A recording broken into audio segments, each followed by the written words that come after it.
कार्तिक मास महात्म्य कथा अध्याय 26। श्री विष्णु की कृपा से आज तुमको राह बताए।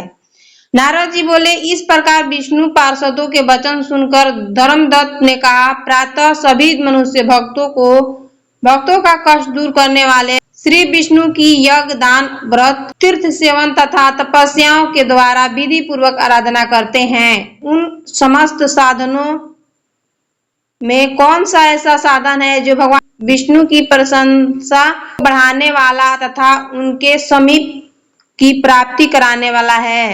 दोनों पार्षदों अपने पूर्व जन्म की कथा कहने लगे। हे द्विज श्रेष्ठ, आपका प्रश्न बड़ा श्रेष्ठ है। आज हम आपको भगवान विष्णु को शीघ्र प्रसन्न करने का उपाय बताते हैं।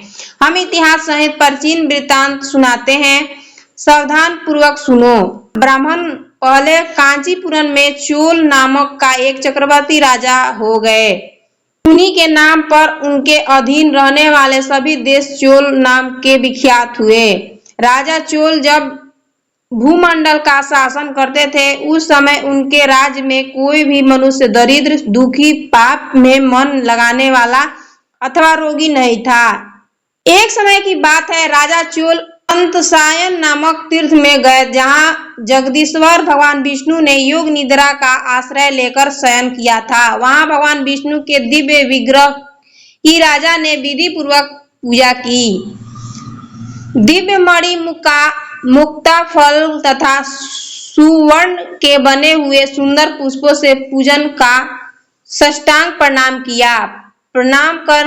प्रणाम करके ज्यों ही बैठे, उसी समय उनकी दृष्टि भगवान के पास आते हुए एक ब्राह्मण पर पड़ी, जो उन्हीं की कांची नगरी के निवासी थे। उनका नाम विष्णुदास था।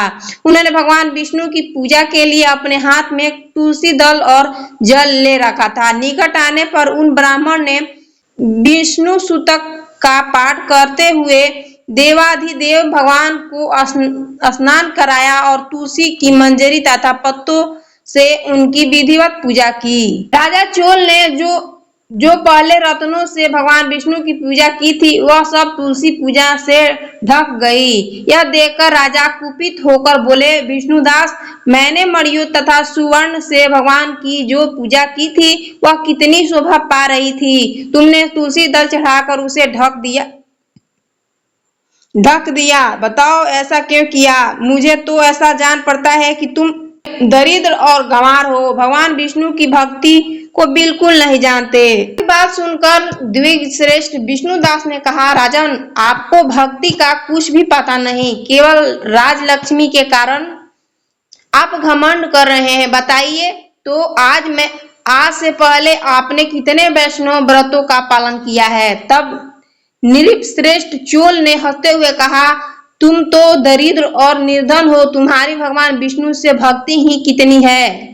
तुमने भगवान विष्णु को संतुष्ट करने वाला कोई भी यज्ञ और दान आदि नहीं किया, और न पहले भी कोई देव मंदिर भी बनवाया है। इतने पर भी तुम अपनी भक्ति का इतना गर्व है। अच्छा, तो ये सभी ब्राह्मणों, मेरी बात सुन लो।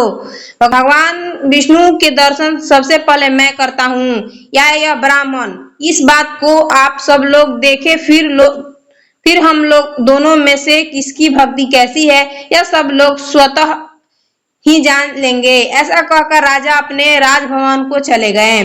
वहां उन्होंने महर्षि मुंदल को आचार्य बनाकर वैष्णव यज्ञ आरंभ किया। उधर सदैव भगवान विष्णु को प्रसन्न करने वाले शास्त्रोक्त नियमों से तत्पर विष्णुदास भी व्रत का पालन करते हुए वही भगवान विष्णु के मंदिर में टिक गया।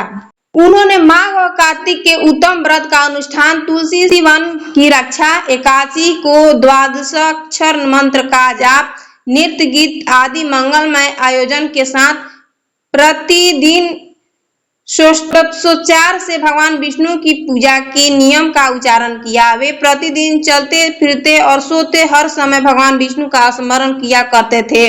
उनकी दृष्टि सर्वत्र सम हो गई थी। वे सभी प्राणियों के भीतर एकमात्र भगवान विष्णु के ही स्थिर देखते थे। इस प्रकार राजा चोल और विष्णुदास दोनों ही भगवान लक्ष्मीपति की आराधना में संलग्न हो गए थे। दोनों ही अपने अपने व्रत के स्थिर रहते थे और दोनों ही संपूर्ण इंद्रियां तथा समस्त कर्म भगवान विष्णु को समर्पित हो चुके थे।